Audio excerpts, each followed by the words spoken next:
Yo, balik lagi di sebuah bahasan yang basa-basi tapi tak pasti. Kata siapa? Kata gue. Masa? Bodoh. Oke, kali ini kita akan ngebahas sebuah bahasan tentang pekerjaan dan tentang bagaimana lo manage keuangan lo menghadapi new normal, ditemani oleh built-in kita. Kameramen kata gue sendiri, Oke. Raihan Ali. Oke. Kita mungkin sedikit kita kasih tahu pekerjaan kita masing-masing Boleh, sedikit kali boleh, ya. boleh, Jadi teman-teman yang lihat pun Tahu. ya gitu. tahu Sebelum kita capable bahas. untuk ngomong sedikit lah Betul. setidaknya. Siapa ya tahu nggak? abis ini ada freelancer banyak? Nah, pasti gimana? Freelance banyak. Kerjaan banyak apa freelance banyak nonton kita nih? Enggak, siapa tahu orang butuh freelance kita ada gitu loh. Gimana nih kalau Mas Rey sendiri pekerjaannya tuh sebagai seorang apa? Profesinya bagaimana? Oke, gue profesional videographer atau filmmaker. Gue bikin iklan, web series, ya video-video promosi, kompro. Ya visual design yang pernah kalian bayangin itu pekerjaan gue. Seru lah ya. Salah satu contohnya sih kata gue ini ya. Ya. Itu dari dia, Ya, Eh. dari teman kita. teman kita. Gue yang produksi. Lo yang produksi, oke baik. Nah kalau gue Lo sendiri, gue jadi Vinanda, gue umur 25 tahun. Gue udah berkecimpung di dunia digital strategis itu udah 4 tahun. Sekarang jalan 4,5 tahun. Dan gue lebih ke arah untuk mengiklankan sesuatu produk. Sama gue menstrategi bagaimana marketing itu bisa berjalan. Lo 4,5 tahun di kantor yang sama? Oh enggak, udah beda-beda. Experience gue banyak banget. Pokoknya kita bisa bahas kantor-kantor yang kurang Oh berarti kurang ewi itu. berarti lo udah pindah kantor pun lo tetap di Tetap di digital passionate gue di situ. Oke. Kalau gue sendiri, gue berawal dulu gue mulai komersilnya itu sekitar tahun 2014 itu gue umur kayak tuh kuliah 17 tahun ya. Kita kuliah 18 tahun. Berarti di umur 20 tahun itu gue udah mulai ngerjain komersil untuk foto video dan segala macamnya. Oh ya, gue sekarang 26 tahun. Di tahun ini gue 26 tahun. Tapi lu masih on track ya sama kuliah lo ya? Masih sejalur ya? Kalau kata orang iya, tapi Kenyataannya tidak. kenyataannya kita di kampus Enggak, kita sendiri, benar. broadcast kita di kampus kita itu lebih kepada news dan radio. Radio benar. Ya, Tapi jadi- lo mencari jalan sendiri. Yes, Oke. tapi ya ternyata passion gue tidak di news dan di radio, jadi yang kepake di kampus gue adalah script writing. Oh, oke. Script writing masih kepake sama gue untuk bikin ya web series, iklan dan segala macamnya yang butuh script itu masih kepake. Gitu. Berapa banyak nih sampai saat ini berapa banyak freelancer yang lo pegang? Maksudnya pekerjaan yang freelance yang lo pegang? yang sudah gue produksi mungkin. Yang sudah diproduksi atau masih lo Oke. pegang sampai saat Oke. ini gitu? Ada 500 atau 100 Wow, orang? mungkin kalau klien-klien besar yang bisa disebut ada Coca-Cola, ada Wow. Rumah Sakit Siloam, Wow. ada toko kamera DOS kalau tahu. Tepuk tangan semua.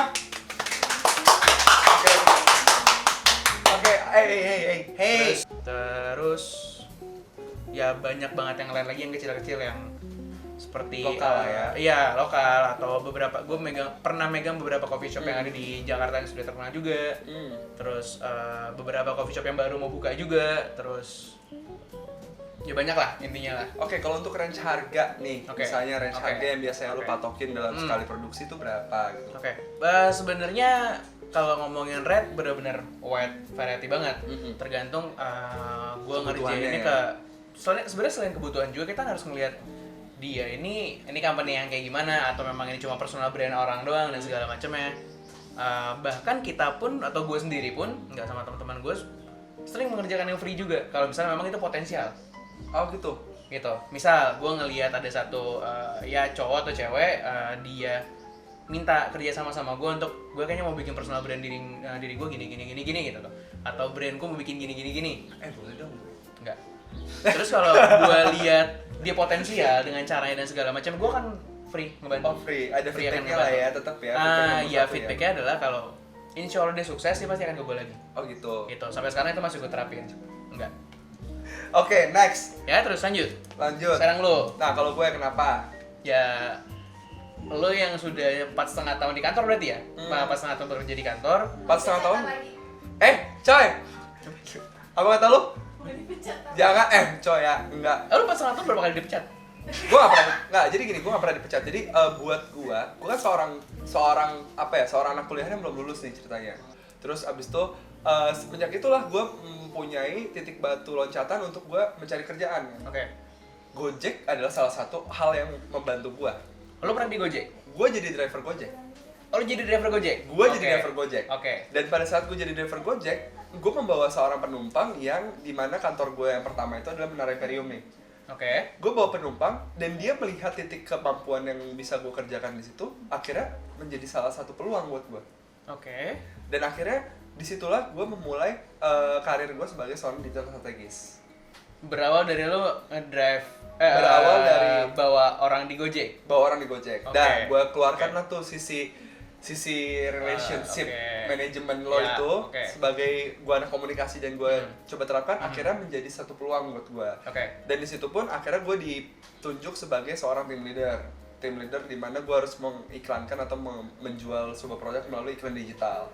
Dan akhirnya pada saat 2017 sampai 2019 itu banyak lah tuh muncul freelancer.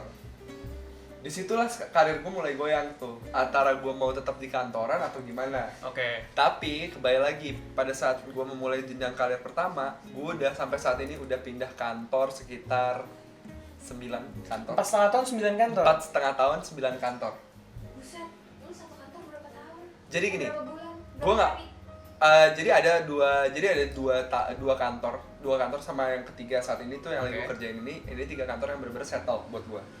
Banyak banget many thought, kayak orang-orang tuh bilang lu kerja nggak bener banget dah gini, tapi gue nggak peduli akan itu. Karena menurut gue gini, banyak banget orang yang menjadikan posisi gue atau karakter gue orang yang mau kerjain apa aja dan dibayar seadanya, dibayar karena dengan ya udah lu belum lulus S1, lu belum punya license dan segala macam, gue bayar lu segini dan lu kerjain banyak. Karena moto gue dalam hidup adalah ya gue kerjain apapun yang gue bisa. Kalau misalnya gue nggak ngerti, gue bukan bilang nggak bisa, tapi gue mau belajar gitu loh. Dan itu dimanfaatkan sama beberapa orang-orang yang merasa gue bisa diberdayakan kayak gitu. Makanya itu yang membuat gue akhirnya 4,5 tahun gue bisa dapet kantor sekitar 9 sampai 10 lah. Sampai saat ini 10 kantor yang udah gue jalanin gitu. Nah, pada saat gue menjalankan itu banyak banget nih kayak segmented bisnis yang gue masukin. Contohnya kayak yang paling gue nggak bisa percaya adalah gue pernah masuk di law firm. Boleh nggak sih sebut? As a business development. Iya, di law firm namanya Atco. Itu kantornya di Setiabudi, biar gue nggak bohong nih, lo cari Atco Law Firm Attorneys and Law.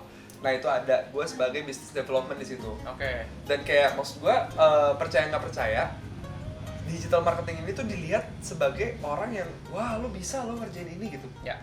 Padahal itu kerjaan lo tuh cuma kayak main Facebook, main YouTube gitu-gitu doang gitu. Dan pada saat bos gue ngeliat gue kerja tuh kayak, kok lu malah main Facebook, kok lu malah main YouTube gitu.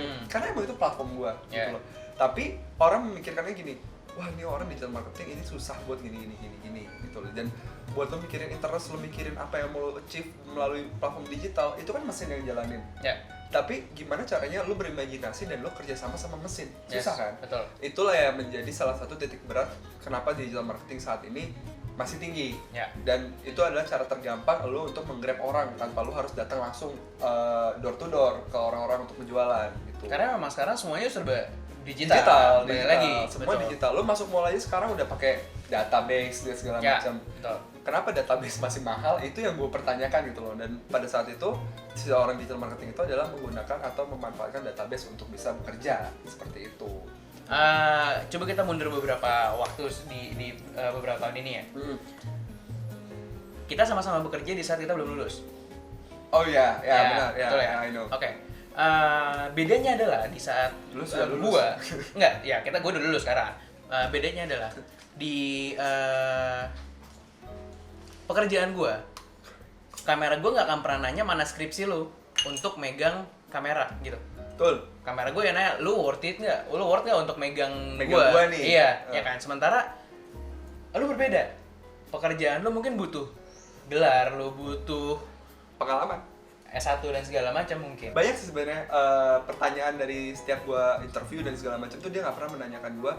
Karena gini, lu bekerja itu bukan dengan kepintaran lo, tapi bagaimana lo men-set strategi. Iya kan? Orang dalam hidup itu, orang pintar belum tentu bisa hidup sukses loh. Tapi orang yang berstrategi dan cerdas, dia bisa hidup sukses. Setuju.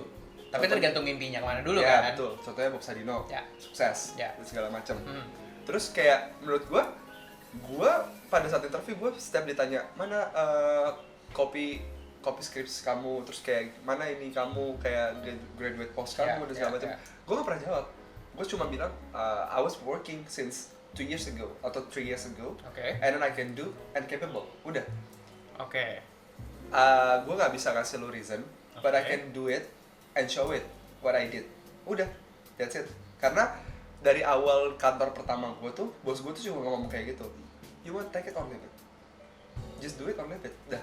Sampai akhirnya gue di kantor dulu itu di sekitar 9. 9. Gue sebut bukan buat Ria ya, tapi buat ya udah nih lo sebagai orang nggak lulus aja bisa dapat segini gitu. Oke.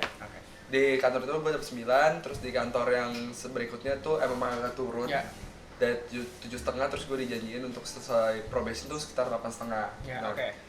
udah gitu, udah nih gue nggak cocok di sana, akhirnya gue mencoba untuk penetrasi diri dulu deh.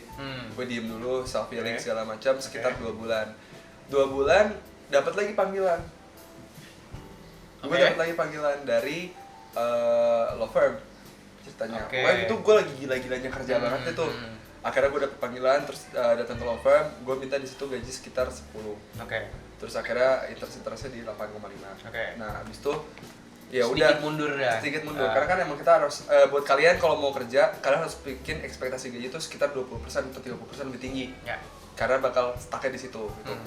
Nah terus di law firm ini gue nggak kuatnya bukan karena gue nggak capable ya. Oke. Nah kalau untuk di law firm ini emang business development karena gue memegang semuanya di kantor pertama, jadi gue ngerti gitu.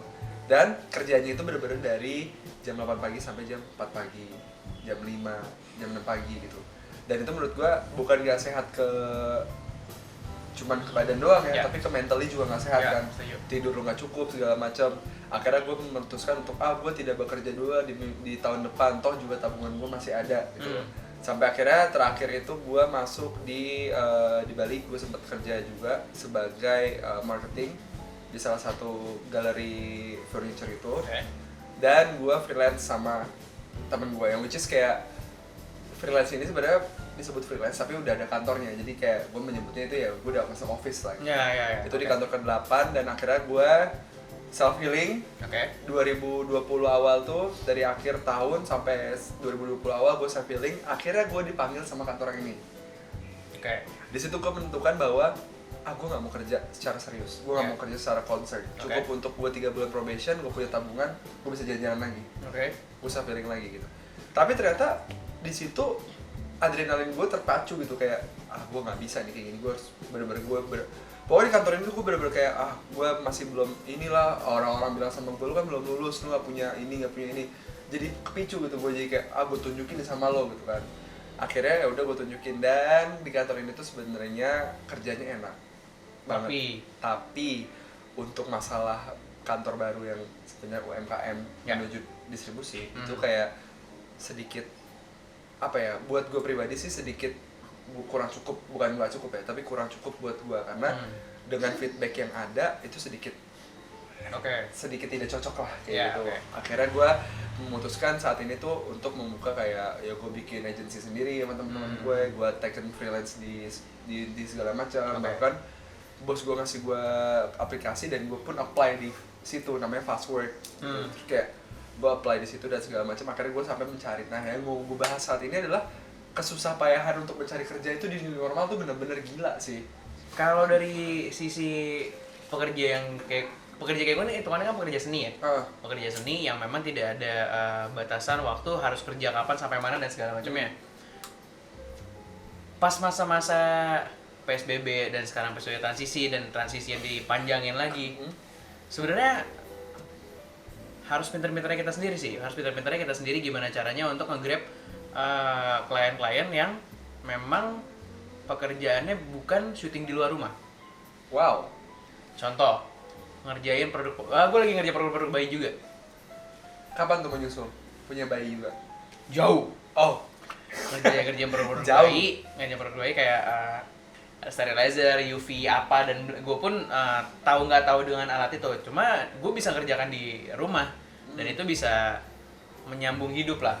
Pastinya. Pastinya. Ya gimana pun caranya kita harus, ya pekerjaan gue dan pekerjaan lo atau teman-teman nantinya pun gimana caranya kita harus menyesuaikan dengan new normal yang sekarang ini. Of course. Lu nggak bisa egois dengan diri lu sukanya kerja kayak gini, sementara new normal tidak mengizinkan kita untuk let's say syuting rame-rame dengan 10 kru atau 20 kru, kemudian tambah talent dan bla bla blanya.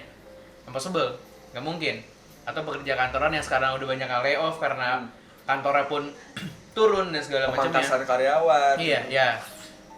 Kita sendiri harus menyesuaikan lah, nggak bisa dengan egois diri kita masing-masing, harus maunya ini dan segala macamnya kayak gitu. Ya jadi pada intinya pembahasan kali ini adalah lu tetap jalanin dulu aja. New normal tuh emang harus lu hadapin. Dan apapun impactnya ke kerjaan lo dan ke pendapatan lo per bulan, ya itu emang udah resiko yang semua orang harus tanggung pada saat ini gitu loh. Dan gua pun akhirnya mau mengambil keputusan untuk tidak melanjutkan pun juga tidak bisa, itu berat.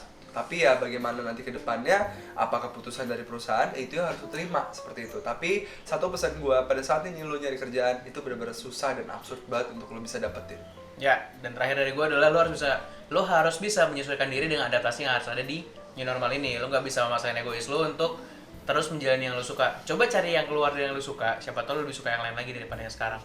Jualan mungkin atau buka usaha dari rumah itu Kan sangat semua instastory yang kita lihat jual makanan semua jual kan? makan semua, dan itu mungkin bisa jadi salah satu a good way untuk lo bisa tetap bertahan hidup dan survive sampai saat ini dan menghadapi after the normal nanti kayak gitu. So jangan lupa untuk subscribe, like, dan komen, dan jangan lupa hidupin lonceng di samping kiri apa kanan ya. Subscribe kamu biar kamu bisa tahu kalau kita update video baru setiap minggunya. Dan dari Mas Ray?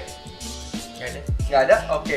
Tetap pantengin terus YouTube channel kita. Kata siapa? Kata gue, Gue. masa Bodoh. Semangat.